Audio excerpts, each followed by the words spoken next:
Hey guys, today we're going to be talking about the end of George Washington's presidency and some of the challenges he faced in his final years as president. Here are the questions that you should be able to answer by the end of the video. Take a moment to read over them now. So, as president, Washington had some very important strengths. First of all, he was popular with everybody. And this is important because he was able to bring together a nation that didn't agree on a whole lot of stuff. But having a popular president helped the young nation to work together for a time. He also established the nation's authority, and he did this specifically by putting down the Whiskey Rebellion. In doing this, he demonstrated the central government had the power it needed to be in charge. Also, he decided to step down. George Washington chose not to run for president a third time. This is really important because if George Washington had run for president again, he might have died in office, and this would have set an example for future presidents that you can stay president for as long as you want. And then the president would have been more like a king than like an elected official. And so King George III of England, who heard that Washington was going to step down, said that if he does give up the presidency, he will be the greatest man in the world. This, of course, is him talking about George Washington and respecting George Washington's ability to give up power for the greater good. But in spite of Washington's significant strengths, he faced a few serious problems that even he struggled with. The first problem was political division because the Federalists and the Republicans disagreed with each other, and the second was foreign policy because there was a war going on between France and England. The problem of political divisions, and these stem from two conflicting visions of America. The Federalists, who were led by Alexander Hamilton and John Adams, wanted an America to be based on manufacturing and international trade. They also wanted a strong central government, and they wanted America to be ruled by the elite, that is, the rich, the able, and the well-born. But they also wanted to be friends with Britain, and this is because Britain was an important trading power, and the Federalists were all about trade. The Republicans, on the other hand, who were led by Thomas Jefferson, wanted America to be based on small farms. They pictured a serene little republic where everybody had their own plot of land and basically raised everything they needed for themselves. They also wanted a small, localized government rather than a huge central government. This is related to their differing economic visions. And the Republicans also believed that the masses could govern themselves. That is, they didn't need any fancy, rich, educated people telling them what to do, but they could decide for themselves what laws they needed. And finally, the Republicans favored France in foreign affairs, and this was due mostly to gratitude to France, who helped us win our independence.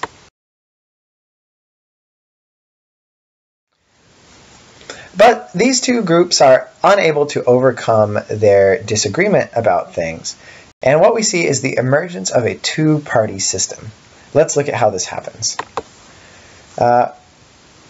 So basically, the Federalists and the Republicans can't work things out, so they split off into two different political groups known as parties. And this leads to a two-party system in which each party tries to gain power in the federal government by getting elected to certain positions. And once they're in the government, they use their position to advance their own beliefs about how America should be. Washington doesn't think that this is a good idea, and he tries to stop it because he believes that the parties will not be in the best interest of America. And he's famous for saying that political parties can now and then answer popular ends, but they are likely in the course of time to become potent engines by which cunning, ambitious, and unprincipled men will be enabled to subvert the power of the people and to usurp for themselves the reins of government, destroying afterward the very engines which have lifted them to unjust dominion.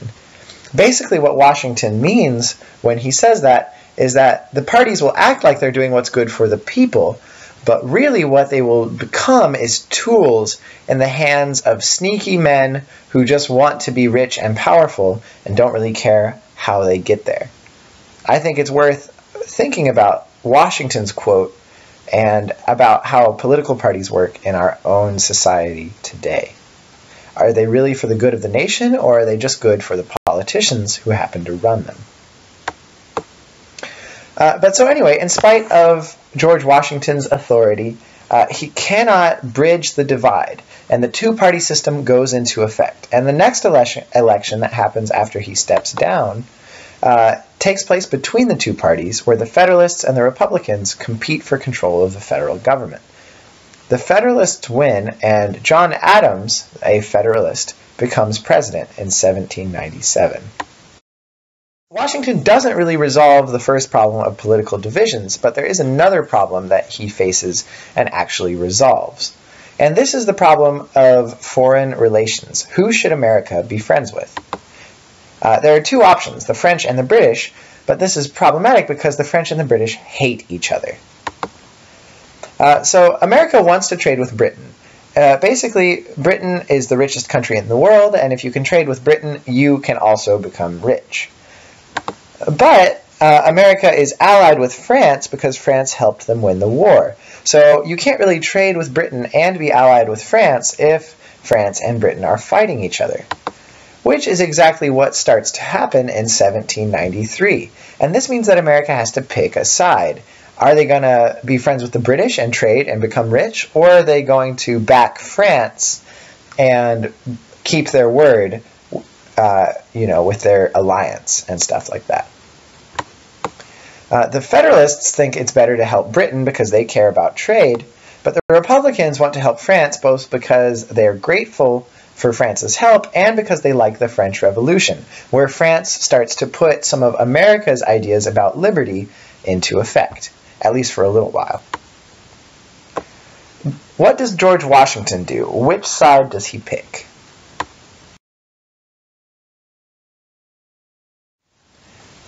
The answer is Washington does not pick any side. He decides that it is better for America to stay out of stuff going on in Europe and to avoid war at all costs. So he says, I'm not going to back France. I don't want to go to war with Britain. I'm not going to help Britain in the war. I don't want to go to war with France. Why does he say this? Well, his logic is that America is still weak and still recovering from the last war.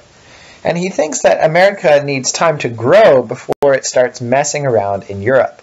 Basically, America has just won a lot, and it has a lot to lose. So it's better not to risk anything with another war.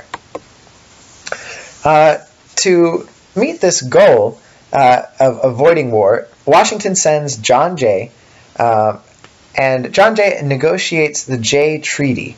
And this improves relations with Britain and helps to keep the United States out of the war. This sets a precedent that the United States should avoid foreign wars and mind its own business. This idea is called isolationism, and it remains very popular in America up until 1917, when America starts to become more of a world police type figure. And this idea is still popular even today, and you'll often hear a lot of Americans say, why don't we just mind our own business and stay on our side of the ocean? Real quick. What did he do as president? Well, he accomplished a lot of stuff. He provides stable and popular leadership during the first years under the Constitution. He establishes the authority of the U.S. government by putting down rebellions. He keeps the USA out of wars. And he sets the precedent for 2 terms in office. That means that the president cannot serve for longer than 8 years. These are all really important. Were there any major defeats that Washington faced? Well, the only major defeat that he faces is in his attempt to prevent the formation of a 2-party system. He wants Americans to work together without labels and to compromise about issues that are important. But instead what we end up with is two parties that basically disagree on everything, and Americans just have the choice of picking one side or the other. In this, Washington was unsuccessful.